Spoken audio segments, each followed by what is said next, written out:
Hi class. We're doing chapter 15 today. Again, I broke it into 3 parts. Hopefully this is helping you be able to watch it easier and download it more smoothly. Today we get to talk about art and media. In our last chapter, we will be examining the anthropological study of art and media. Art and the artistic expression are deeply intertwined with cultural systems of meaning. They are thus an extreme interest to anthropologists. The anthropological study of art is different from other disciplines, such as fine arts and art history. Anthropologists are primarily interested in the cultural impact of art rather than its historical or how beautiful it is. So, with that in mind, let's look at Mohono, a famous miniature reconstruction of the city of Rio de Janeiro. From the perspective of the artist's techniques, this piece is quite simple. The buildings are built out of old and discarded bricks, tiles, mortar, and so on. Essentially anything one can scrounge up. The streets of the miniature city are full of people, but then again, the people are represented by anything from bottle caps to batteries. The artists are also not trained or particularly skilled or well known. Instead, the entire model was constructed by neighborhood children. The model was started as a game by 2 brothers, but the game caught on, and more children started to add to the model. They added on buildings as they saw fit. They acted out scenes of friendship or gang violence in the street of the city. They made the entire project a neighborhood collective activity. Since its construction, the Mohenjo has attracted international attention from many groups, including artists, filmmakers, and even politicians. The children who built the city have been asked to attend international art exhibits. They have also been asked to help other children around the world start their own city models. Anthropologists are particularly interested in this for its cultural effect. The city model was built in one of the favos or shanty towns of modern Rio de Janeiro. In other words, all of this international attention was focused on one of the most impoverished neighborhoods in all of Rio de Janeiro. The attention raised by this art exhibit has resulted in a great deal of positive activity for the community, and not simply from international attention. The community was among the first to receive government support to improve its infrastructure, including new sewer systems, better housing, electricity, and lighting, and so on. The community was also among the first to receive additional police protection as part of the Brazilian government's attempt to reduce crime rates in the big cities. This was all because 2 brothers started a game where they built models based out of scraps they found from their impoverished neighborhood. These are the kind of effects that art can have on a community. So, our big questions for this chapter are: what is art? What is unique about how anthropologists study art? What is the relationship between art and power? And how do art and media intersect? What is art? From an anthropological perspective, art is defined very broadly. As our author says, anthropologists define the art broadly as all the ideas, forms, techniques, and strategies that humans employ to express themselves creatively, to communicate their creativity and inspire others. This definition incorporates many things, maybe even things you wouldn't normally consider art. Essentially, anthropologists are interested in any creative expression, as we can see the as a window into the cultural world view.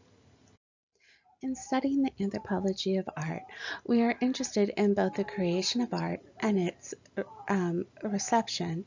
Both are distinct cultural events that carry out their own forms of meaning. Both are influenced differently by the other structures of cultural power.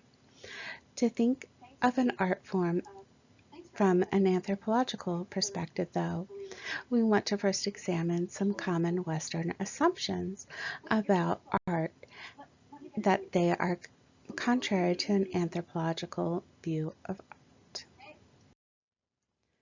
So, fine arts versus popular art. First, let's take a look at the division between the so-called fine arts and popular art. What makes these two categories? Who gets to decide what is fine art and what is popular art? From an anthropological point of view, both fine and popular art are equally valued as art. Both are creative institutions that reflect deep levels of cultural meaning.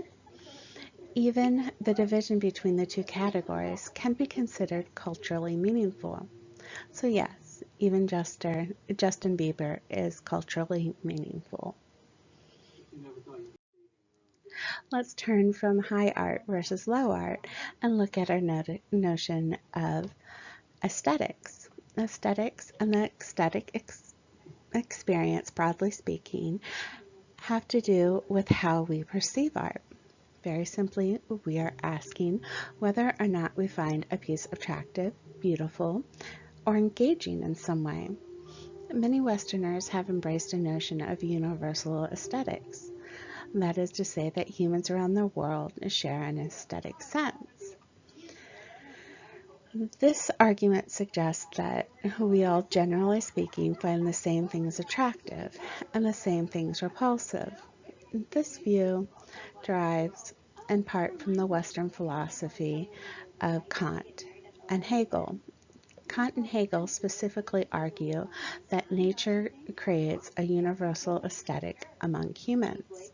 That is, we all live on the same planet and experience similar natural phenomenons: rain, snow, sunshine, mountains, plains, and thus these shared experiences result in a shared aesthetic sense.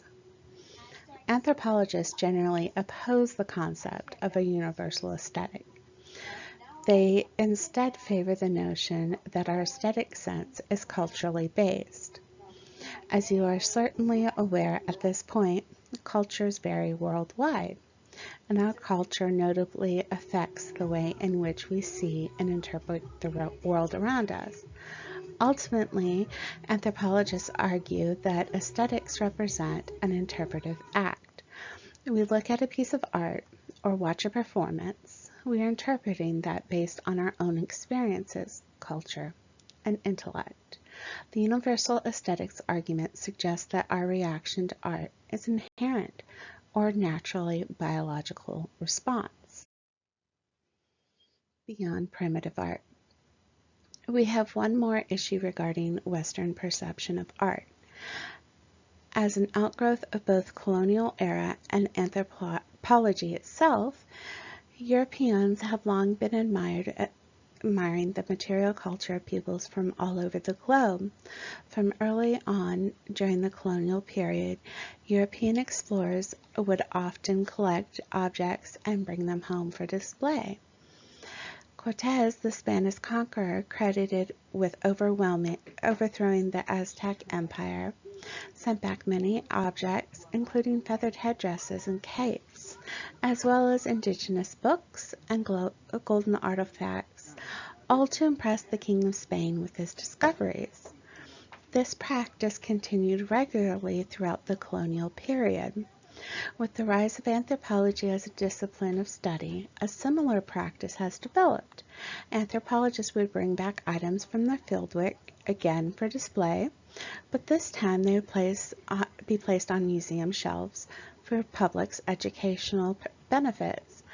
Throughout all these displays, some Europeans acquired a taste for objects created by simple and remote cultures from around the world.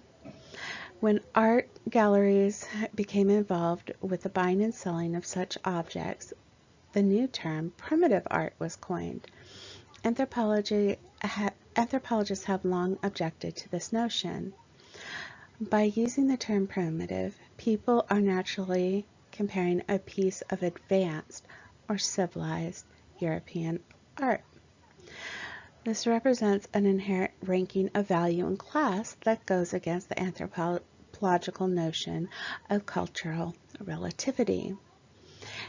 In terms of technology and artist technique, so-called primitive art is often no less complicated than art from Western cultures. This incorporates material objects from foreign cultures into European art galleries, also raises additional questions of art context and meaning. Europe, Europe, Europe has a long tradition of art for art's sake. That is, we have long fostered artists who specialize in creating art simply for the experience of viewing it. This is actually an unusual situation compared to other cultures. Okay, this is the end of part 1 of 3. See you again in a few minutes.